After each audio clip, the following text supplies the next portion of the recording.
Los videos los voy a empezar a subir a YouTube, ¿listo? Entonces yo ahorita más tarde les envío el canal por donde los voy a subir, ¿listo? De hecho ya están subidos, tenemos que mandarles el canal, ¿listo? Bueno. Listo, entonces hablemos de proyección. Entonces, la idea era la siguiente, ¿no? La idea es que, digamos, uno tiene un vector, digamos, A por acá, ¿cierto? Y otro vector, digamos, C.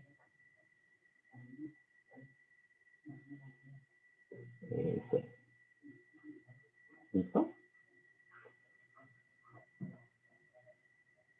Y entonces, pues, la idea era encontrar la proyección ortogonal, es decir, es encontrar el vector B, que, digamos, completa este triángulo rectángulo que acabo de pintar ahí. Perdona, pongamos esto en rojo. Lo que quiero es encontrar como este vector B. ¿Sí?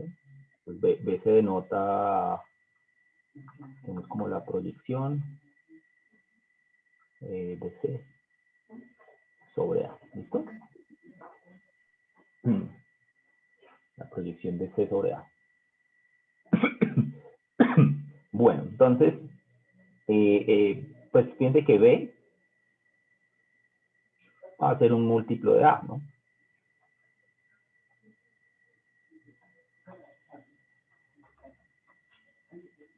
Va a ser un múltiplo del vector A. Entonces, al ser un múltiplo del vector A, eso lo que me dice, pues fíjense que es un múltiplo del vector A, ¿no? Porque está sobre la misma recta, o digamos porque son paralelos, ¿no? Entonces, al ser un múltiplo del vector A, pues lo que podemos decir entonces es que B, pues es un escalar por A, ¿cierto? Es un escalar por A. Entonces, pues lo que hay que hacer es determinar ese escalar, ¿sí? Entonces, lo que queremos es determinar ese escalar. Determinar el escalar. Digamos, en términos digamos, de lo que conocemos, que en principio lo que conocemos es C y A. ¿Listo? Listo, Jesús. No, pues básicamente lo que vamos a hacer en este primer ratico es volver a deducir la fórmula de la proyección. ¿Listo? Lo último que hicimos la vez pasada, que fue deducir esta formulita justamente que está aquí. Esta formulita que está aquí, que está acá, esta última. Entonces, pues digamos que la hicimos un poquito a la carrera la última vez, entonces lo que vamos a hacer ahora es volverla a deducir, ¿listo? Entonces eso es lo que estamos haciendo en este momento, ¿bien? Entonces, bueno. Entonces, listo. Entonces, pues básicamente lo que queremos entonces hacer es encontrar ese valor de lambda, ese escalar, en términos de lo que conocemos que es el vector C y el vector A. ¿Listo?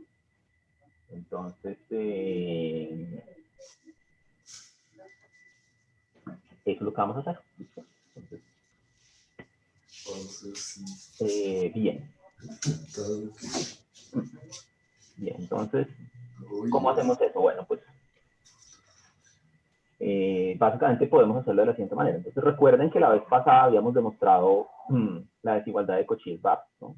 Entonces, bueno, pero hay dos casos, ¿no? Entonces, tenemos el lambda, el primer caso, es que el lambda sea mayor que 0. El segundo caso es que el lambda sea... Muchachos, al entrar, por favor, silencien el micrófono, ¿sí? Es que si no, eso se vuelve una locura. Bueno, listo, entonces lambda mayor que 0. Mayor o igual, digamos, mayor o igual que 0, el primer caso. Entonces, bueno, ¿qué tenemos? Entonces tenemos la desigualdad de Cauchy-Schwarz, que fue lo que probamos la vez pasada. Entonces, por la desigualdad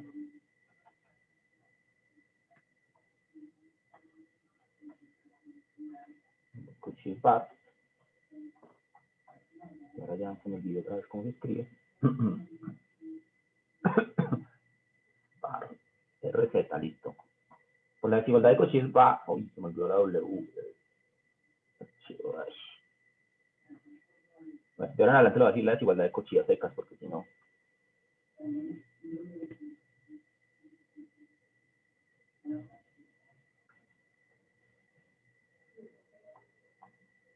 Listo, entonces por la desigualdad de Cauchy va, pues uno sabe entonces que el valor absoluto del producto punto entre el vector A y el vector B es menor o igual que la norma de A por la norma de B, ¿cierto? Pero, de hecho, si ustedes revisan el teorema o la desigualdad de Cauchy-Barr, también nos dice que de hecho la igualdad se tiene si uno es múltiplo del otro, que es el caso acá, ¿no? Dice que en lo que tenemos acá es que justamente el B va a ser un múltiplo de A. Entonces, como B es un múltiplo de A, realmente se tiene la igualdad. Tenemos la igualdad.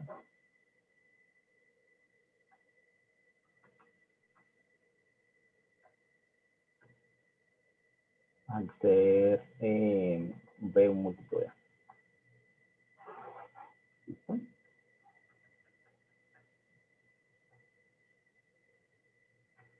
Al ser B un múltiplo de A, tenemos la igualdad, es decir, el valor absoluto de A punto B es igual a la norma de A por la norma de B. ¿Listo?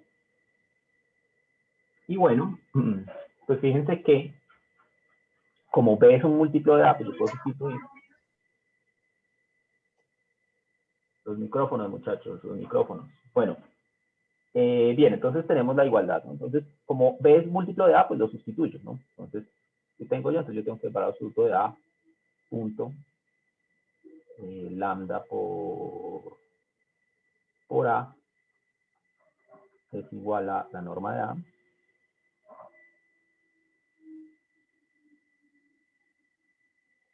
¿cierto? Por la norma de B. Voy a sustituir solo al lado izquierdo, ¿cierto? Entonces, ¿qué pasa acá? Pues bueno, fíjense que pues yo tengo estas propiedades de asociatividad del producto punto, entonces esto lo puedo escribir así, esto es el valor absoluto de lambda por A punto A. Y esto es igual a la norma de A por B, ¿cierto? Entonces de acá, pues una de las propiedades del valor absoluto me dice que la multiplicación, que el valor absoluto de una multiplicación es el producto de los valores absolutos, ¿no? Entonces yo puedo, digamos, repartir este valor absoluto acá entre los dos. Entonces me queda el valor absoluto de lambda por el valor absoluto de A punto A, que recuerden que A punto A, pues por definición era la norma de A al cuadrado, ¿no? Entonces, así definíamos la norma del cuadrado, era el producto punto de A con sí mismo. Entonces esto es igual a A, la norma de A pues por la norma de B. Y bueno, pues si estamos considerando que el vector A es diferente de 0, porque pues si fuera 0, todas las proyecciones serían 0. Entonces, si el vector A es diferente de 0, pues yo puedo pasar a dividir esto. Entonces, lo que me va a quedar es que el valor absoluto de lambda, perdón, es igual a la norma de A por la norma de B sobre la norma de A al cuadrado, ¿cierto? Y esto pues implica... bueno, fíjense que como lambda es mayor que 0, mayor o igual, entonces realmente lambda es igual a su valor absoluto, ¿no? Entonces, pues ya está. Pues lambda es igual a su valor absoluto, que pues es igual a... Fíjense que acá yo puedo cancelar un norma de A con el de abajo, ¿no? El de arriba con uno del de abajo. Entonces, ahora sí, pues me queda la norma de B sobre la norma de A. ¿Listo? Entonces, ¿qué queda por calcular? La norma de B. Y la norma de B la voy a poder calcular en términos de A y de C. Que eso fue lo que eso sí lo hicimos la vez pasada, ¿no? Entonces, hagamos el dibujito otra vez. Entonces, yo tenía por acá C, ¿cierto? Por aquí tenía B. Perdón, un momento acá, borramos esto.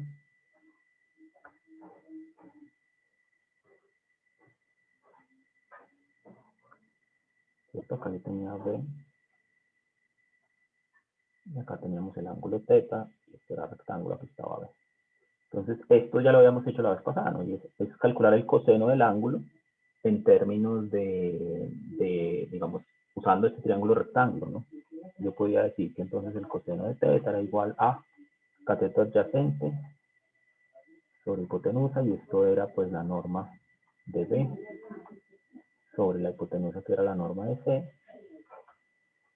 y esto pues va a ser igual, bueno, digamos, de acá entonces yo puedo despejar la norma de B, entonces la norma de B pues va a ser igual a la norma de C por el coseno de θ. Pero el coseno de θ ya lo teníamos calculado en términos del producto punto, ¿no? Entonces, pues, hacemos eso. Luego, la norma de B es igual a la norma de C por el coseno de θ. Pero el coseno de θ, fíjense que yo puedo calcular el coseno de θ o bien con el vector B o bien con el vector A, ¿no? El vector A también es paralelo al vector B, y como lambda es mayor que 0, va en el mismo sentido. Entonces, si yo quiero calcular el ángulo θ, lo puedo hacer o bien con A o bien con B.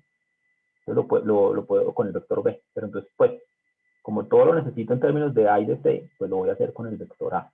Entonces, ¿cómo era el coseno? Entonces, el coseno era A punto C sobre la norma de A por la norma de C, ¿no? Y esto, pues, pongámosle aquí una notación. Básicamente, esto se tiene por, podemos calcular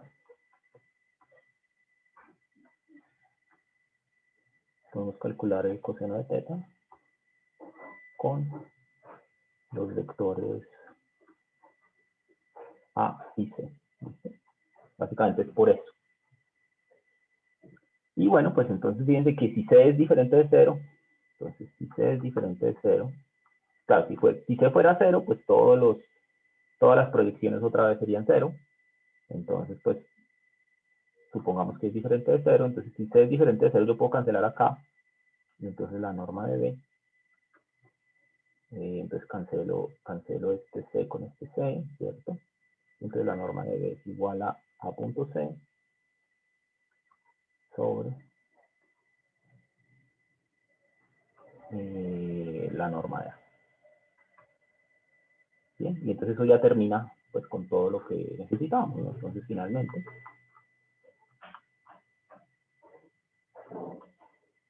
entonces el vector B, que era el que queríamos calcular, que pues lo llamábamos también la proyección de C sobre A, pues es igual a. Entonces fíjense, era igual a quién, a lambda por A. Entonces básicamente estamos lambda por A. Entonces, así todo lo que llevamos, entonces esto es igual a lambda por A. Pero ¿quién era lambda? Entonces lambda es igual a la norma de B sobre la norma de A.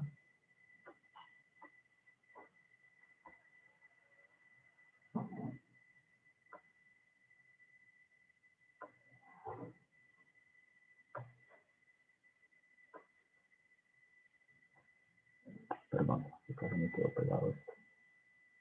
Listo. Ahora sí, entonces la norma de B sobre la norma de A por A, ¿cierto? Pero la norma de B también ya la calculamos, que es la que está aquí arribita, es la que está acá, ¿cierto? Entonces pues sustituyo, entonces me queda la norma de B, que es A.C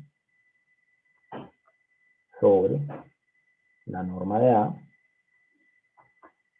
es la norma de B sobre la norma de A por A, ¿cierto? Entonces ya lo que nos queda es pues simplificar eso. Y ya, ¿no? Entonces, pues simplifiquémoslo. Básicamente es multiplicar las normas haciendo producto de medios y extremos, ¿cierto? Y entonces, pues lo que tenemos entonces finalmente de la proyección de C sobre A es igual a el producto punto de A con C sobre la norma de A al cuadrado por el vector A. Bien. Y esto pues sí es la fórmula de la proyección. Claro, todo esto lo hicimos con lambda mayor que 0. ¿Qué pasa con lambda menor que 0? Pues bastante el procedimiento o la deducción es prácticamente la misma. Simplemente pues hay un menos por ahí en el camino, pero al final el menos no va a importar. Realmente, pues bueno, lo dejo a ustedes como un ejercicio. Y es que mostrar que la misma fórmula es válida.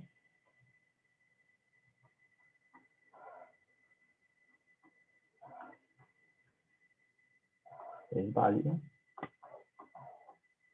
y lambda es menor que 0. Realmente aparece un menos, pero ese menos por allá se va a ir con otro menos que aparece en el camino. ¿Listo? No va a haber problema, realmente. ¿Bien? Entonces sí, realmente el menos que aparece en el producto punto, en el valor absoluto, se va a cancelar realmente con un menos que aparece acá en la fórmula del coseno. ¿Sí? Porque acá entonces lo que pasa es que cuando lambda es negativo, el A y el B apuntan en sentidos contrarios, entonces para calcular el coseno tengo que ponerle un menos, si quiero calcularlo en términos de A. ¿Listo?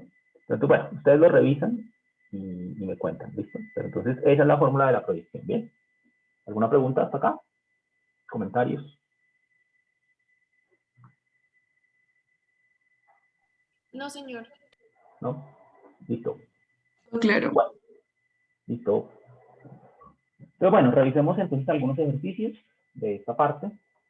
Pues que es justamente la idea de las clases complementarias, ¿no? Entonces, bueno, pues a ver, veamos algunos ejercicios.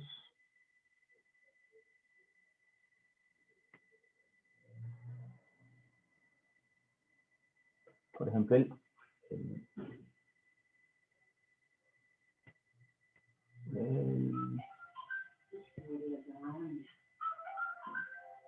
ver, ¿cuál hacemos nosotros acá? Bueno, hagamos algo fácil como para que veamos que estamos pensando en lo mismo. Pues. Entonces, vamos a hacer el ejercicio, por ejemplo, el 9 de la sección 1.2. Entonces,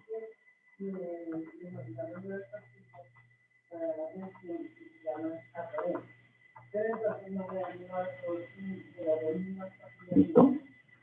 Entonces, ¿qué dice el ejercicio 9? Bueno, pues dice básicamente calcular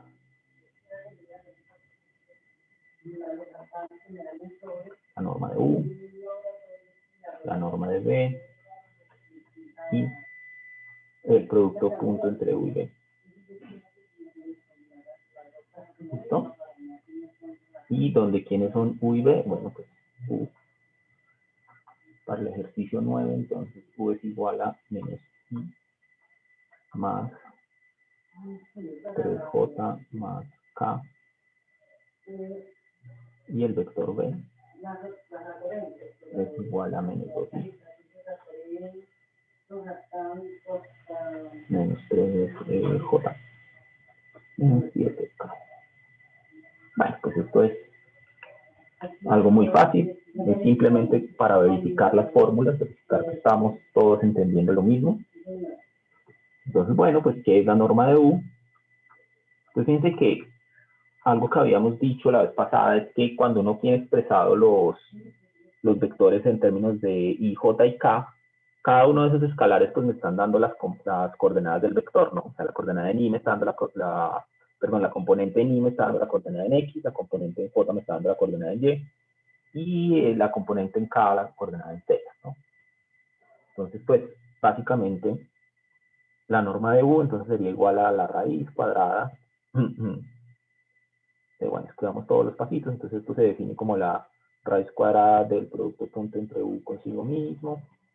Entonces esto es igual a la raíz cuadrada de menos, bueno, escribamos menos I más 3J más K punto menos I más 3J más K, ¿cierto? Y bueno, pues este producto punto, como I, J y K son mutuamente ortogonales, pues solo este producto punto es solamente multiplicar o elevar al cuadrado pues las componentes, ¿no? Y sumar. Entonces esto es menos 1 al cuadrado, más 3 al cuadrado, más 1 al cuadrado, ¿cierto? Y esto es igual pues a la raíz de 11, ¿no? Raíz de 11, no tiene ningún problema. Bien, eso por un lado. ¿Qué pasa con la norma de B? Pues lo mismo, ¿no? Entonces esto es igual a la raíz. Y bueno, hagámoslo rápidamente. Pues menos 2 al cuadrado, más menos 3 al cuadrado, más menos 7 al cuadrado. Y esto pues es la raíz de 4 más 9 más 49. Esto es 62. Es raíz de 62. ¿Listo? Y finalmente, pues U.B, entonces es igual a, entonces bueno, producto punto entre menos I más 3J más K y menos 2I menos 3J menos 7K, ¿cierto? Y entonces, bueno, pues uno hace el producto punto, y entonces acá le queda menos 2, menos 3, menos 7, sí. Entonces, ¿qué le da? Pues hacemos producto componente por componente y sumamos, ¿no? Es la definición del producto punto. Entonces, esto me queda, pues entonces, menos 1 por menos 2, que me da 2, más 3 por menos 3, que me da menos 9, más 1 por 7, que me da menos 7, ¿cierto? Entonces, esto me da 2 menos 9 me da menos 7 y menos 7 me da menos 14. ¿Listo? ¿Está bien eso? ¿Claro? Fíjense, el producto punto me tiene que dar un número, ¿no? O sea, no me puede dar un vector. El producto punto me tiene que dar un número, ¿no? ¿Claro esto? ¿Alguna pregunta? Todo claro. ¿Listo? Bueno, estos ejercicios son muy, muy sencillitos, ¿no? Entonces, tratamos de mirar otro de esta parte. O si alguno quiere que haga, si alguien quiere que hagamos algún ejercicio específico, o lo tiene preparado y lo quiere hacer, también eso se puede.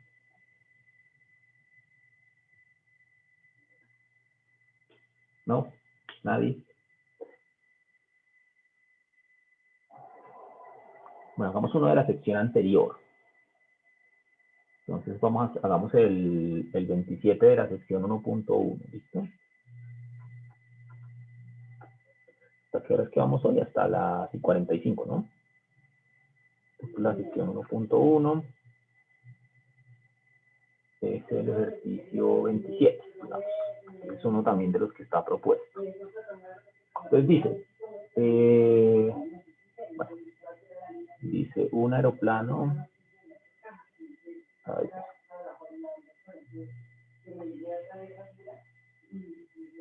un aeroplano, dice que un aeroplano está en el punto 3, 4, 5 a mediodía, ¿cierto? Dice, y viaja con velocidad, pues dice que la velocidad pues es un vector, y es el vector 400i más 500j menos k. Y las unidades son kilómetros por hora. ¿Listo? Entonces dice que además hay un aeropuerto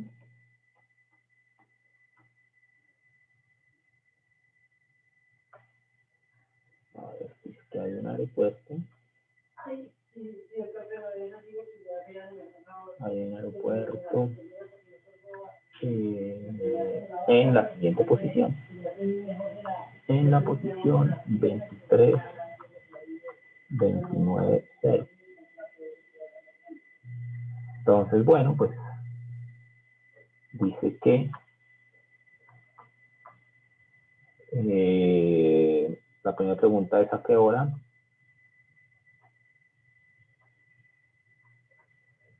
pasará el avión directamente sobre el aeropuerto?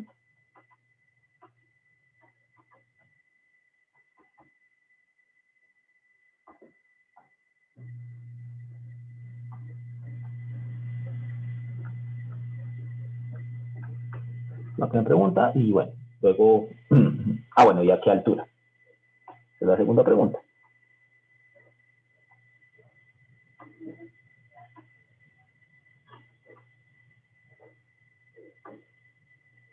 ¿A qué altura pasará? Pues bueno, ese es el ejercicio 27.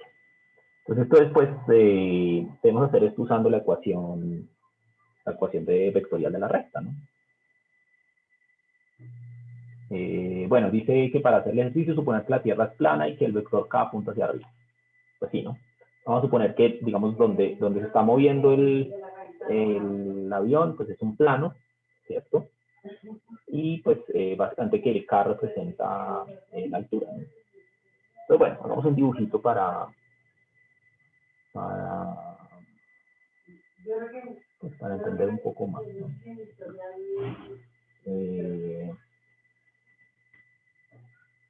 Entonces, básicamente estamos en la siguiente situación, ¿no? Digamos que tenemos por aquí, ¿cierto? Aquí está la recta, y entonces por acá está el avión, ¿cierto?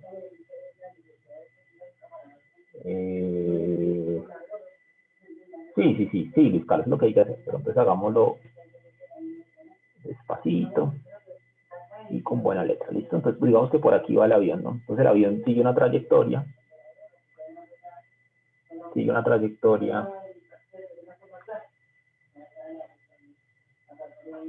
en línea recta, pero fíjense que como la velocidad en K es negativa, eso quiere decir que va bajando, lentamente pero va bajando. Entonces esta es, digamos, la trayectoria, ¿no? Como la recta L que me describe, digamos, la trayectoria del avión, ¿no? Y en algún punto por acá, está el aeropuerto. Bien.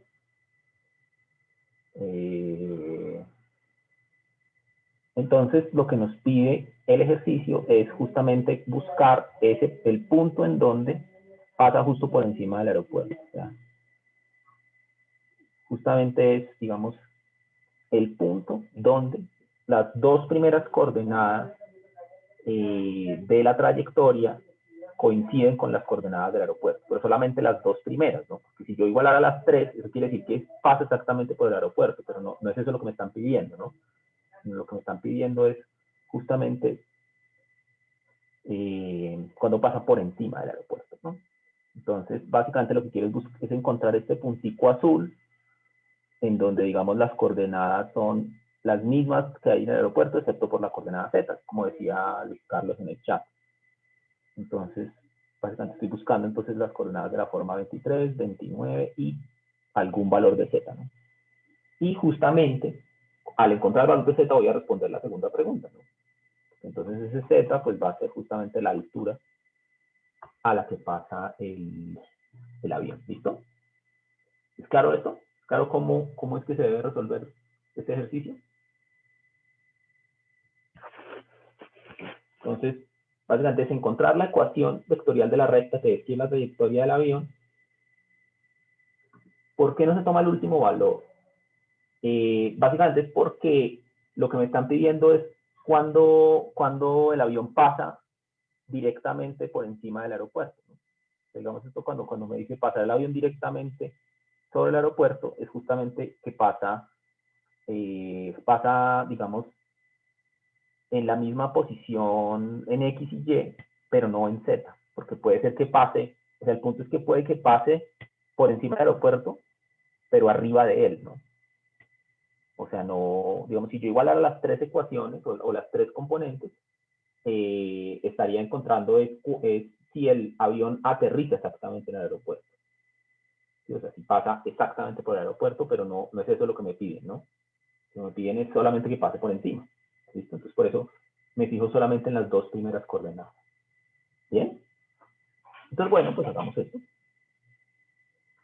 Entonces, vamos a encontrar la ecuación vectorial de la recta L. Entonces,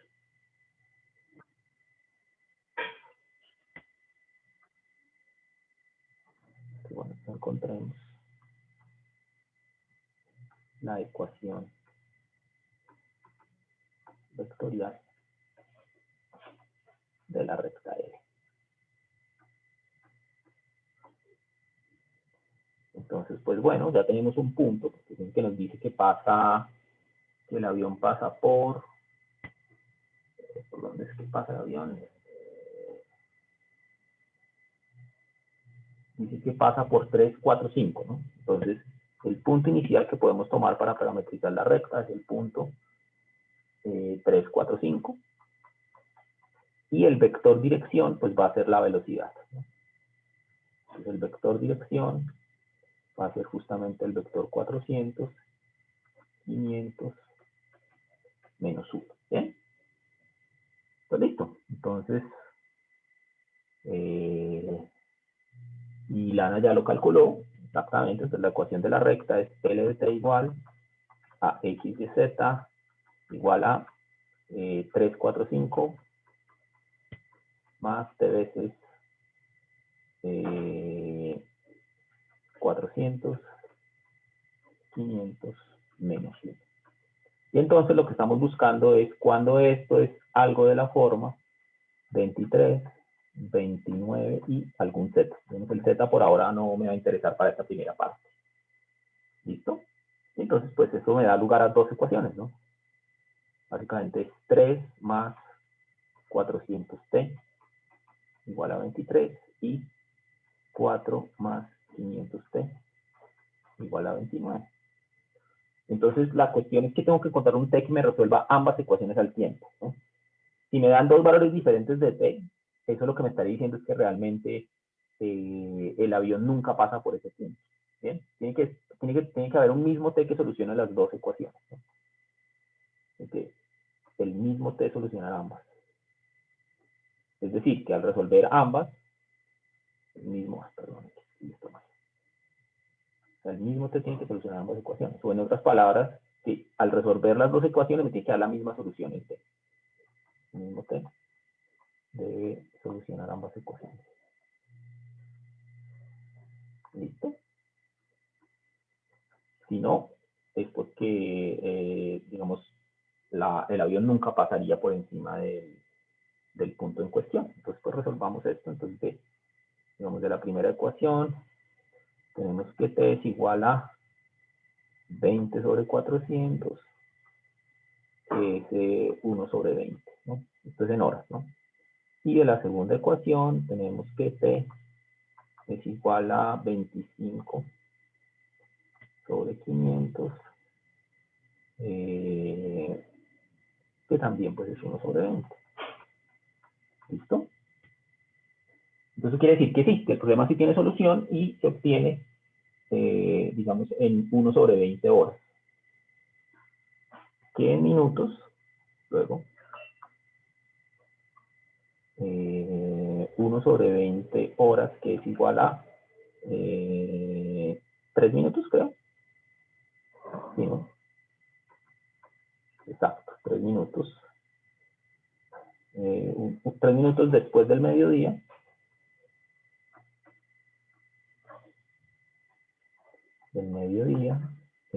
El avión pasará sobre el aeropuerto.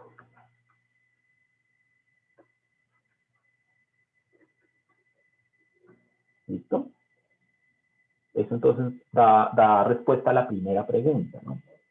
Para la segunda pregunta, pues ahí sí ya tenemos que calcular el z. Entonces, ¿cómo resuelvo yo la segunda pregunta? Pues simplemente para ese valor de t, 1 sobre 20, debo calcular el valor de z, ¿cierto?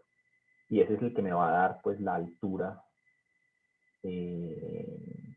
a la que va a pasar el avión, ¿no? Entonces, para hallar la altura,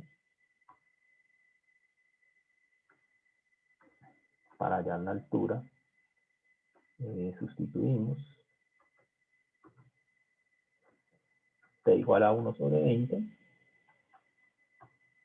en la ecuación de la recta, en la ecuación para z, pues, para z, ¿no? Y pues bueno, recordemos que entonces z era igual a 5 menos t, ¿no? Y entonces, pues esto es 5 menos 1 sobre 20, ¿no? Y esto me da 99 sobre 20, creo. 99 sobre 20, sí. Y esto pues en kilómetros, ¿no? O alguien también lo escribe en decimales, 4,95 kilómetros. ¿Listo? ¿Claro esto? ¿Alguna pregunta?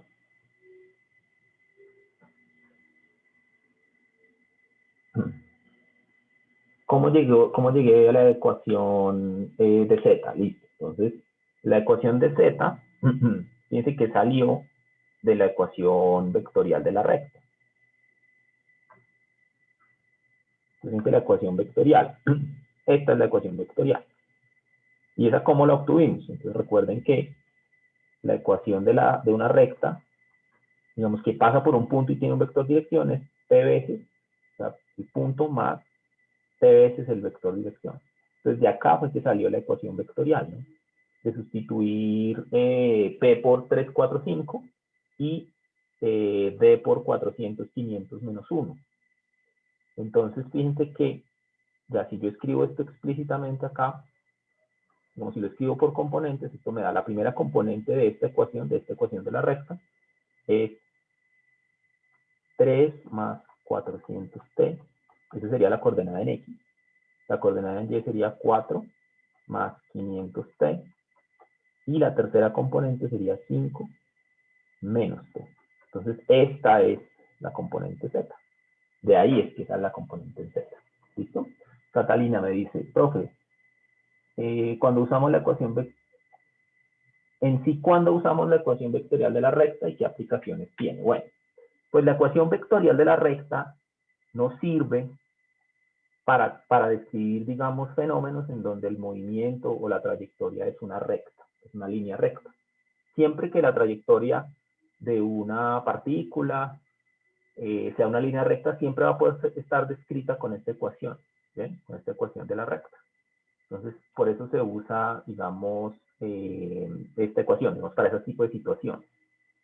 Siempre que haya un movimiento rectilíneo, con la ecuación vectorial de la recta lo podemos parametrizar, ¿bien? Más adelante van a aparecer otras situaciones también en las que vamos a utilizar más esto. ¿Listo? Bien. ¿Alguna pregunta? ¿Inquietud sobre esta parte? ¿No? Sí. Bueno. Listo. Bueno, entonces a ver si nos quedan 4 minutos. A ver si alcanzamos a hacer alguna otra cosa. Bueno, a ver.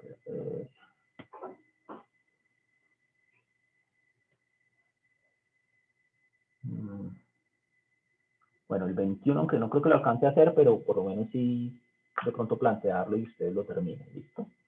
Pues bueno, vamos a hacer el 21 de la sección 1.2, el ejercicio 21. Entonces dice, una fuerza de 6 newtons escribir así rápidamente, una fuerza. Ah, bueno, dice Luis Alejandro. Profe, no entiendo en qué momento un vector nos habla de horas y kilómetros. ¿Cómo se interpreta eso? Básicamente, Luis, lo que nos dice esto es que cada componente del vector se mide en kilómetros por hora. Digamos, en este caso, la velocidad, entonces decía que el vector velocidad estaba dado en kilómetros por hora, entonces lo que me dice es que cada componente, la componente en X, digamos, si yo me fijo solo en la componente en X, entonces se mide en kilómetros por hora, y miro solo la componente en Y en kilómetros por hora, y la componente Z también solo en kilómetros por hora. Es una forma de verlo. Otra forma de verlo es que si yo me fijo en la magnitud solamente, en la longitud del vector, o sea, si me olvido de las componentes y solo pienso en la magnitud va a estar dada en kilómetros por hora. ¿Bien? Esa puede ser como la mejor manera de decirlo, ¿no? O sea, si yo lo pienso solo en longitud, o sea, no en componentes, sino solamente en longitud, está en kilómetros por hora. Sí, mañana vemos producto cruz y coordenadas cilíndricas y esféricas. Con eso ya completamos pues lo de esta semana. ¿Listo? Bueno, entonces, bueno, creo que ya no voy a alcanzar a hacerlo, pero entonces bueno, no, pues se los dejo entonces. Entonces, los dejo para que ustedes lo revisen. Entonces, digamos, pues pongámoslo acá más bien, un ejercicio para que ustedes lo revisen. ¿Listo? Y si tienen preguntas, pues me las pueden hacer la próxima clase al principio. ¿Listo? Pues el ejercicio 21 de la sección 1.2. ¿Listo? Para que ustedes lo revisen y si tienen alguna pregunta, pues pueden pues, escribir al correo o me pueden preguntar al inicio de la próxima clase. ¿Listo? Esta grabación yo la voy a poner en YouTube. ¿Listo? Entonces yo ahorita más tarde les mando el canal por donde voy a poner estas grabaciones. ¿Listo?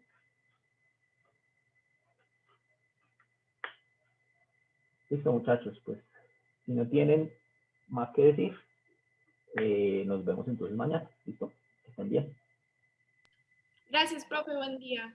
Igualmente. Muchas gracias, profe. Gracias. Gracias, profe. Las grabaciones anteriores también las voy a subir a YouTube. ¿Listo? Igual las anteriores quedan en Teams, pero yo también las voy a subir a YouTube. ¿Listo?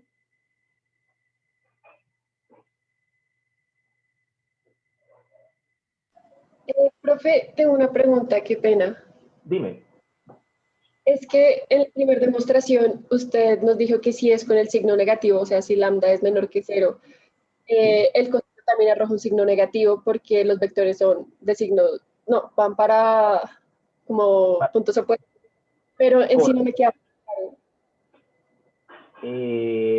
Bueno, ya no alcanzo a explicarte muy bien por qué, pero básicamente es porque digamos, si tú quieres saber el coseno de θ entre C y B, lo puedes hacer con A y C también, pero el problema es que A apunta en el sentido contrario, entonces de ahí te va a salir un menos. Pero si quieres